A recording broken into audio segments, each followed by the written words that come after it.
Welcome to Totally Renewed. I'm Pastor Tufuor, and I'm so glad you're here. In this space, we dive into scripture and real-life conversations that help women walk in healing, renewal, and restoration in Christ. So whether you're navigating pain, growing in faith, or rediscovering who you are, this space is for you. If you haven't already, be sure to subscribe to our YouTube channel or follow us on Apple Podcasts or Spotify so you never miss an episode. Now, let's get into today's conversation. Today, we're going to do a lesson on how to pray. As seasoned believers or even new believers, sometimes it's hard to jump back into prayer. Sometimes you find yourself slipping out of prayer, and it starts little by little. You skip a day, you shorten your prayer a little bit here and there, and next thing you know, you've gone a month, 2 months, 3 months, 4 months, half the year without even praying, or only praying for the Lord to come through for you, or only praying for miracles and only going to the Lord to ask him for things. Today, we're just going to go back to the fundamentals and just talk about what prayer even is. We're going to start with the question, what is prayer? So if you guys don't know this, my dad, Dr. Kwadwo Tufuor, wrote a book called Praying Effective Prayers. He goes over different types of prayers, the fundamentals of prayers, even has sample prayers in there. For anyone who is interested, I will put the link in the show notes. If this goes on YouTube, I will put the link in the description box. You can also go to prayingeffectiveprayers.com and there'll be a link on there to purchase the book on Amazon. According to the book, prayer is a two-way form of communication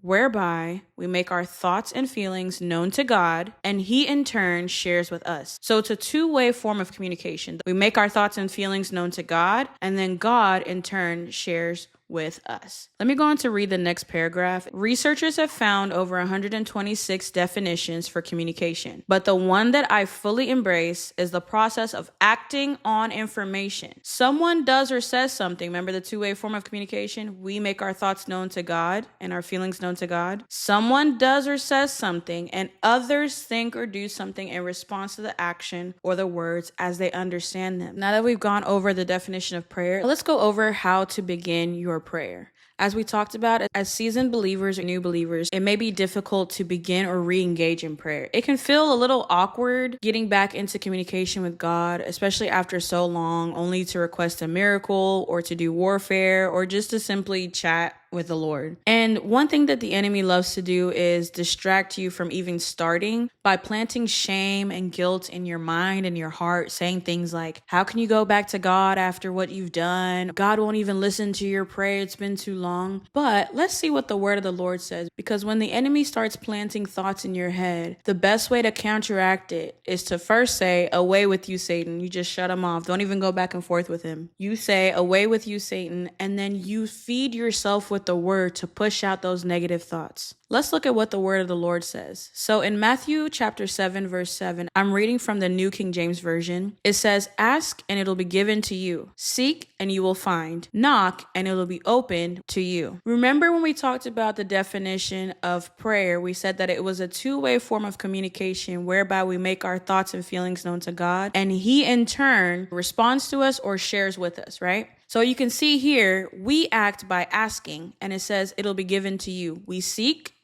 and therefore we will find. God will make it to where you can find the solution to the problem that you're looking for, the peace that you're looking for, the sound mind that you're looking for, the breakthrough that you're looking for. But you have to take the first step to seek. You have to take the first step to ask so that it will be given to you. The next step is to what? Knock, and it'll be open unto you. So you see the two-way form of communication is evident in Matthew chapter 7, verse 7. Be in an expectant mood. Have a spirit of persistence, expecting God to respond to you when you pray. Let's look at another verse, Genesis chapter 32, where Jacob was wrestling with the angel of the Lord. Genesis chapter 32, verse 26 says, let me, and the me here refers to the angel of the Lord, let me go, for the day breaks. But he said, and the he here is referring to Jacob.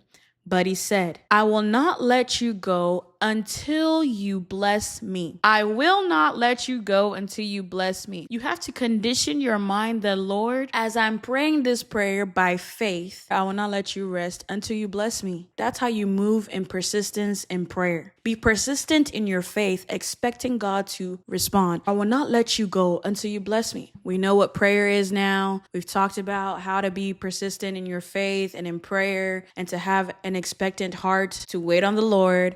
But how do I get started in prayer? The first step is to go before the Lord in full reverence and surrender. The second step is to humble yourself. Number 3 is to ask for forgiveness. Now you're asking for forgiveness for known and unknown sins. There are sins that we committed. We knew exactly what was wrong and we continue to do it anyway. And sometimes there are things that we didn't realize throughout our day that were sinful. So it's always good to just cover all your grounds and just say, Lord, I'm asking that you forgive me for the known and the unknown sins that I've committed against you. Number 4 is to praise and thank the Lord. The next step would be to make your requests known to God or submit your requests before the Lord. Afterward, the final step would be to then ask for the grace to have faith that your prayer is already answered and that it is already finished. And then you end with, in Jesus' mighty name, amen. So sometimes when you're struggling with prayer, you can just use the word of God to pray over yourself. If you're struggling with exactly what to say in your prayer, you can pray Romans 8:26 over yourself and say, Lord, I do not know what I should pray as I ought. I'll go over a sample prayer so you can see the steps in action. So Father, in the name of Jesus, I come before your throne humbling myself. Lord, forgive me for known and unknown sins I've committed against you. Lord, I thank you and I bless you for the breath of life that's in me. Thank you for my family, my job,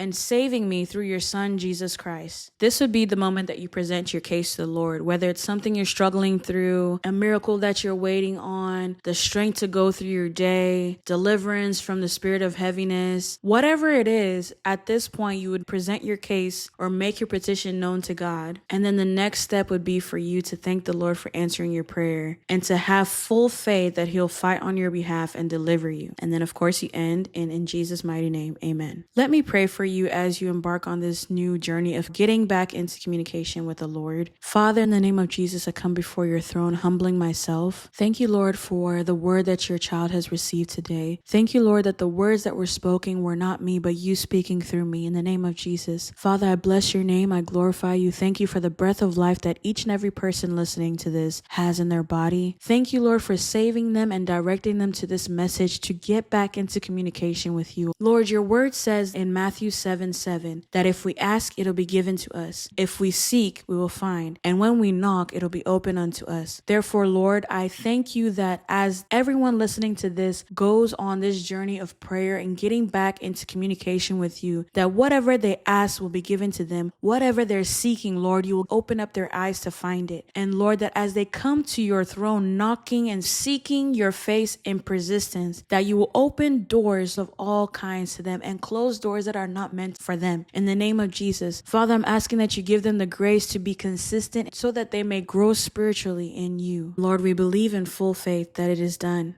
In Jesus' mighty and precious name, amen. Thank you guys so much for tuning in. Have a blessed day.